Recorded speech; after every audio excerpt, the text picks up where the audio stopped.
14 फरवरी की रात करीब 11:30 बज रहे थे। अवनी अपनी फ्रेंड मिताली के घर से पार्टी करके वापस आ रही थी कि तभी उसकी स्कूटी चलते चलते बंद हो गई। अवनी ने स्कूटी को गुस्से में लात मारी और कहा, यार तुझे भी अभी बंद होना था। उसने चेक किया तो स्कूटी का पेट्रोल ख़त्म हो गया था। अवनी ने मन ही मन सोचा, अगर पापा को फ़ोन करके बताऊंगी तो वो तो मुझे मार ही डालेंगे। पेट्रोल के लिए पैसे दिए थे जो मैंने पार्टी में खर्च कर दिए। अब मैं क्या करूं? यहाँ इस हाईवे पर आसपास कुछ मिलेगा भी नहीं। उसने आसपास देखा पर वहाँ पर उसे कुछ दिखाई नहीं दे रहा था और वहाँ पेट्रोल पंप करीब 3 या 4 किलोमीटर दूर था। अवनी ने स्कूटी को कुछ दूर धक्का मारा, फिर वो एक जगह पर रुककर स्कूटी को धक्का देते देते लगभग थक गई थी। अवनी ने आगे देखने की कोशिश की तो वहाँ पर उसे हाईवे के एक किनारे पर एक बाइक खड़ी हुई थी। वैसे तो वो एक समझदार पर बहुत ही बिंदास लड़की थी, पर अब उसे डर भी लग रहा था। वो सोच रही थी, इस वक्त यहाँ पर कौन होगा, पर देखना तो पड़ेगा ना।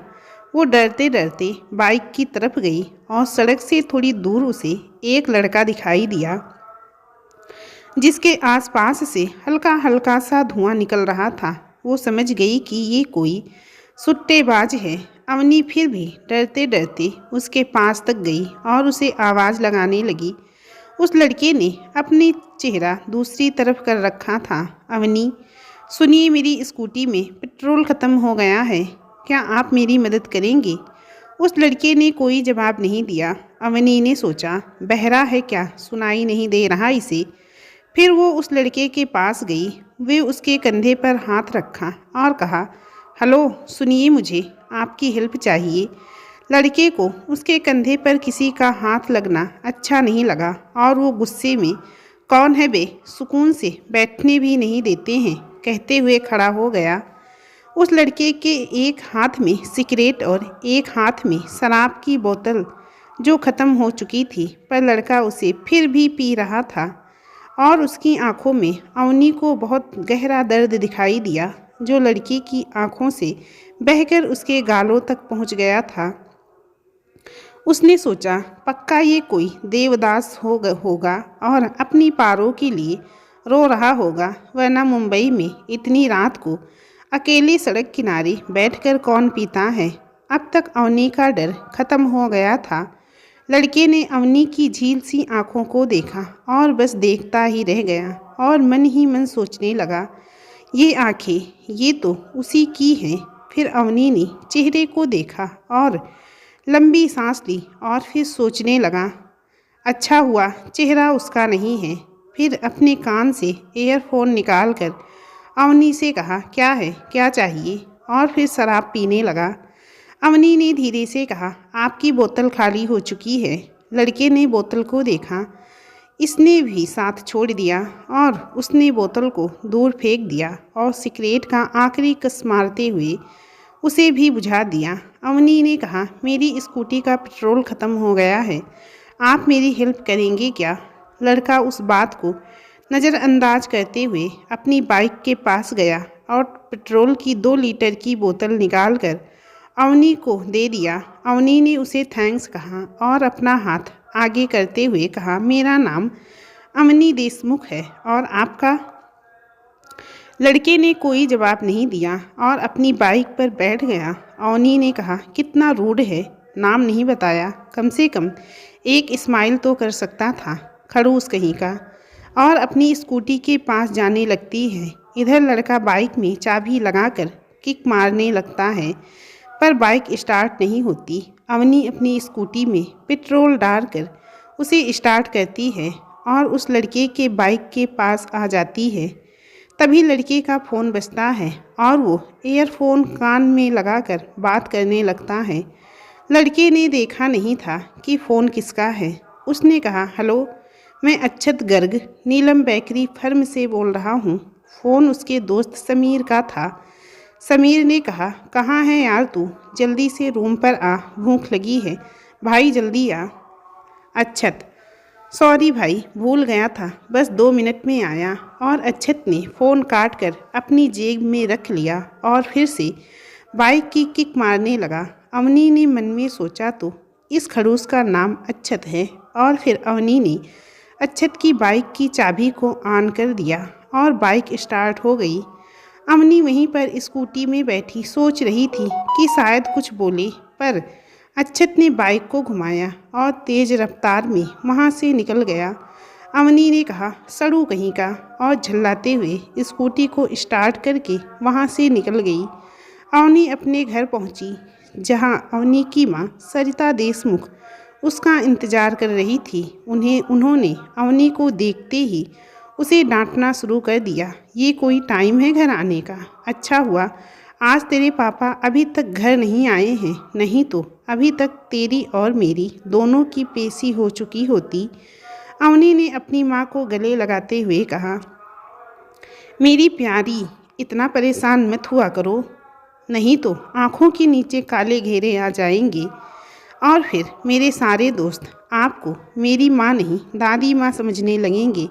आपको पता है, सब मुझसे कहते हैं कि आप मेरी माँ नहीं मेरी बड़ी बहन हो और आप बहुत सुंदर हो। सरिता, हट पागल लड़की, मुझे ज़्यादा मस्का मत लगा और जाकर सो जा, इससे पहले कि तेरे पापा आ जाएं। अवनी अपने घर की इकलौती लड़की थी, तो उसकी माँ और पापा उसे बहुत प्यार करते थे। माँ का प्यार तो दिखता था, पर उसके पापा एकदम से सख्त रहते थे और अवनी से थोड़ी बहुत बातें करते थे। अवनी अपने कमरे में गई और बिस्तर पर लेटकर सोने लगी और अचानक से उसकी आंखें खुल गई। उसे सोते हुए भी अक्षत की आंखें दिखाई दे रही थी, जिसमें बहुत गहरा दर्द छुपा हुआ था। फिर उसने सोचा, क्यों उस खड़ूस के बारे में सोच रही है पागल? सो जा, कल पापा का बर्थडे है, उन्हें विश भी करना है। और वो धीरे धीरे नींद के आगोश में चली गई। अगले दिन अवनी के पापा प्रकाश देशमुख का बर्थडे था, तो अवनी ने उन्हें सरप्राइज़ देने का सोचा। फिर उसे याद आया, वो खड़ूस अक्षत की बेकरी का नाम क्या था? अचानक से उसे याद आया, नीलम बेकरी। चलो वहीं चलती हूँ और उस खड़ूस को अच्छा सबक भी सिखा दूँगी। मुझे इग्नोर करके यूं ही चला गया। शाम को अवनी नीलम बेकरी पहुँची और समीर के पास गई। सामने उसे समीर मिल गया। समीर ने कहा, यस मैम, मैं आपकी क्या हेल्प करूं? अवनी ने कहा, मुझे 1 किलो का केक चाहिए मेरे पापा के लिए, तो आप पैक कर दीजिए। समीर ने कहा, बस 5 मिनट मैम, आप बैठिए, मैं अभी लाता हूँ। मैम, ऑर्डर किस नाम से रहेगा? अवनी ने कहा, आप मेरा नाम लिख लीजिए, अवनी देशमुख। और फिर इधर उधर देखते हुए अवनी ने कहा, अक्षत कहाँ है? समीर ने अवनी को हैरानी से देखा और फिर मुस्कुराकर कहा, अंदर है, आप जा सकती हैं। और समीर चला गया। अवनी अक्षत के कैबिन की तरफ बढ़ी और नॉक करके दरवाज़ा खोला और अंदर का मंजर देखकर हैरान रह गई। अवनी मन ही मन सोचने लगी कि क्या ये कल वाला ही लड़का है या फिर कोई और है। अवनी अपने पापा के बर्थडे के लिए केक लेने अक्षत की बेकरी में जाती है और वहाँ का हाल देखकर हैरान रह जाती है। अवनी अक्षत के रूम में देखती है, अक्षत वहाँ पर सबसे हंसकर बात करता है। ना उसके चेहरे पर कोई दर्द, ना उसकी आंखों में आंसू। अक्षत अपने फर्म के सारे कर्मचारियों से बड़े प्यार से बातें करता है और बहुत ही प्यार करता है। इधर दरवाजे पर खड़ी अवनी अपनी आँखों को मसलते हुए सोचती है, क्या ये मेरा वहम है या ये सच में कल रात वाला खड़ूस है? मुझसे ऐसे अकड़ रहा था और यहाँ सबसे प्यार से बात कर रहा है, खड़ूस कहीं का। अक्षत की नज़र अवनी पर पड़ती है। वो सबसे कहता है, ठीक है, आप लोग जाकर काम कीजिए, और सब चले जाते हैं। अक्षत अवनी को देखकर कहता है, जी मैम, कहिए, मैं आपकी क्या मदद कर सकता हूँ? अवनी रूम के अंदर आ जाती है और अपने पर्स से पैसे निकालकर अक्षत को देने लगती है। अक्षत पैसे देखकर कहता है, ये किस लिए मैम? अवनी कहती है, कल रात आपने मेरी स्कूटी का पेट्रोल ख़त्म हो गया था और मेरे पास पैसे नहीं थे, तो मैंने आपसे हेल्प करने को कहा और आपने मुझे पेट्रोल की बोतल दी थी, उसी के पैसे हैं। अक्षत एक बार अवनी की आंखें देखता है, उसे सब याद आ जाता है, पर वो अनजान बनते हुए पैसे रख लेता है और कहता है कि मुझे याद तो नहीं है कुछ, पर आप कह रही हैं तो शायद मैंने आपकी हेल्प की होगी। अवनी कहती है, अजीब है, आप अगर कोई लड़का होता तो वो लड़की से कभी पैसे नहीं लेता। और जाने लगती है। अक्षत कहता है कि वो आपको पैसे देने से पहले सोचना चाहिए था। अगर आप मुझे पैसे ना देती तो कोई बात नहीं, पर मैं उन लड़कों की तरह नहीं हूँ जो लड़कियों के सामने इम्प्रेशन दिखाने के लिए पैसे ना ले। अवनी वहीं रुक जाती है और पीछे मुड़कर देखती है तो अक्षत अपने काम में लगा रहता है। अवनी वहाँ से बाहर निकलने लगती है और मन ही मन सोचती है, इंटरेस्टिंग कैरेक्टर है, इसके बारे में पता लगाना ही पड़ेगा। अवनी के बाहर आते ही अक्षत फिर से उदास हो जाता है और काम करना बंद कर देता है। अवनी बाहर आती है, तब तक उसका ऑर्डर तैयार हो जाता है और समीर अवनी को देने लगता है। समीर अवनी को खोया हुआ देखकर कहता है, वैसे मैम आपको अक्षत से क्या काम था? वो रात में उन्होंने मेरी हेल्प की थी, इसलिए अक्षत जी को थैंक्स कहना था, पर रात में तो वो कुछ ही और ही लग रहे थे और आज कुछ और। अवनी ने कहा। समीर अब सब कुछ समझ चुका था। उसने बात बदलते हुए कहा कि मैम ये रहा आपका ऑर्डर और ये बिल। अवनी को याद आया कि उसे घर जल्दी जाना है तो उसने पेमेंट की और जल्दी से अपने घर निकल गई। समीर ने अवनी को जाते हुए देखा और एक गहरी सांस ली और फिर अपने काम में लग गया। इधर अवनी अपने घर पहुंची। शाम हो चुकी थी। उसके पापा घर आ चुके थे। उन्होंने कड़े स्वर में कहा, कहाँ थी अभी तक? अवनी दुनिया में अगर किसी से डरती थी तो वो थे उसके पापा। वो जो कहते अवनी चुपचाप मान लेती, क्योंकि उसके पास कोई और रास्ता ही नहीं रहता। अवनी ने केक आगे करते हुए कहा, हैप्पी बर्थडे पापा, और केक टेबल पर रख जाने लगी। अवनी के पापा ने केक चखा और ज़ोर से कहा, अवनी। अवनी वहीं खड़ी हो गई और पीछे मुड़कर सिर झुकाकर कहा, जी पापा। अवनी के पापा ने कहा, थैंक्स बेटा, केक बहुत अच्छा है, कहाँ से लाई हो? अवनी ने थोड़ा खुश होते हुए कहा, MIDC के पास नीलम बेकरी है, वहीं से। अवनी के पापा ने कहा, कभी कभी ले आया करो मेरे लिए, और ये लो जाओ और प्लेट में लगाकर ले आओ मेरे खाने के लिए, और तुम लोग भी खा लो। अवनी मन ही मन बहुत खुश थी कि इसी बहाने उसे अक्षत से मिलने और उसे जानने का मौका मिलेगा। उसने टेबल से केक उठाया और उसे प्लेट में सजाकर अपने पापा और माँ को दिया और खुद भी खाने लगी। उसे वाकई में केक बहुत पसंद आया था। रात हुई, सबने खाना खाया और सोने चले गए। अवनी अपने रूम पर थी। वो सोने की कोशिश कर रही थी, पर उसे नींद नहीं आ रही थी। वो बेचैन थी कि कब सुबह होगी और कब वो अक्षत की बेकरी में उससे मिलने जाएगी। उसे अक्षत के बारे में जानने की बहुत जल्दी थी। अवनी को समझ नहीं आ रहा था कि उसके साथ हो क्या रहा है। इसी उधेड़ धुन में उसे कुछ देर में नींद आ गई। अवनी सुबह जल्दी उठी। उसे कॉलेज जाना था और फिर वहाँ से कोचिंग। उसने नाश्ता किया और कॉलेज निकल गई और कॉलेज से लौटकर घर आई। खाना खाकर कोचिंग चली गई। यही उसका रोज का काम था, पर कुछ दिनों से उसमें एक नया काम जुड़ गया था, अक्षत को जानना। अवनी अपनी कोचिंग में सीधा बेकरी के लिए निकल गई। वहाँ कभी ज़्यादा भीड़ नहीं, तो समीर भी आराम से बैठा था। बाकी वर्कर काम में लगे थे। समीर ने अवनी को देखा तो, अरे मैम, आप यहाँ फिर से? अवनी ने हैरान होकर कहा, क्यों नहीं आ सकती क्या? यहाँ आने पर टैक्स लगता है। समीर ने कहा, नहीं मैम, ऐसा कुछ नहीं है। आपका जब मन करे आप यहाँ आ सकती हैं। तो क्या लाऊं आपके लिए? अवनी ने कहा, मेरे लिए पेस्ट्री ले आओ और कुछ पैक भी कर देना।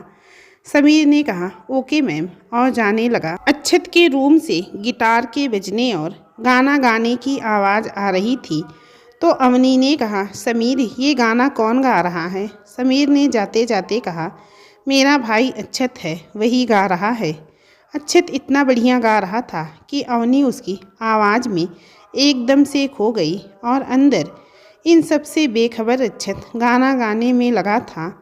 तेरे लिए ही जिया मैं, खुद को जो यूं दे दिया है, तेरी वफा ने मुझको संभाला, सारे गमों को दिल से निकाला, तेरे साथ मेरा है नसीब जुड़ा, तुझे पाके अधूरा ना रहा, क्योंकि तुम ही हो, अब तुम ही हो जिंदगी, अब तुम ही हो चैन भी, मेरा दर्द भी, मेरी आस की, अब तुम ही हो। गाना चल रहा था। उधर समीर अवनी के सामने पेस्ट्री ले जाकर रखता है, पर अवनी तो जैसे किसी और ही दुनिया में थी। पेस्ट्री खाने लगी और खाते खाते पेस्ट्री कब ख़त्म हुई उसे पता ही नहीं चला। फिर भी वो चम्मच से खाली प्लेट को ही खाने में लगी थी। समीर उसके बगल में खड़ा चुपचाप सब देख रहा था। गाना ख़त्म हुआ और अवनी को होश आया तो उसने इधर उधर देखा। समीर और बाकी उसे ही देख रहे थे। समीर ने अवनी से मज़े लेते हुए कहा, कैसा लगा? अवनी ने अक्षत के रूम की तरफ देखते हुए कहा, दिल छू गया। समीर ने कहा, क्या? अवनी ना समझ बनते हुए और नज़र चुराते हुए कहती है, पेस्ट्री और क्या। समीर मन ही मन सोच रहा था कि कभी ना कभी तो बोलोगी ही अपने मुंह से। अवनी ने पेस्ट्री के पैसे दिए और अपना पार्सल लेकर मिताली के घर पहुंच गई। उसने मिताली को पेस्ट्री खिलाई और पूछा, कैसा लगा? मिताली ने कहा, बहुत अच्छी है, कहाँ से लाई? अवनी ने उसे सब कुछ बताया और सबसे ज़्यादा अक्षत के बारे में बताया। वो बिना रुके बस अक्षत की बात करती जा रही थी। मिताली ने कहा, मतलब कि सिचुएशन बहुत क्रिटिकल है। अवनी ने बात नहीं समझी और मिताली की हाँ में हाँ मिला दिया। उसे जब समझ में आया कि मिताली उसे फंसा रही है तो उसने कहा, किसकी सिचुएशन? मिताली ने कहा, तेरी और किसकी? अवनी ने भोली बनते हुए कहा, क्यों, मुझे क्या हुआ? मिताली ने साफ साफ कह दिया, प्यार प्यार हो गया है तुझे अवनी। इस भाग में इतना ही। बाकी अगले भाग में पढ़ने के लिए आप सबका धन्यवाद।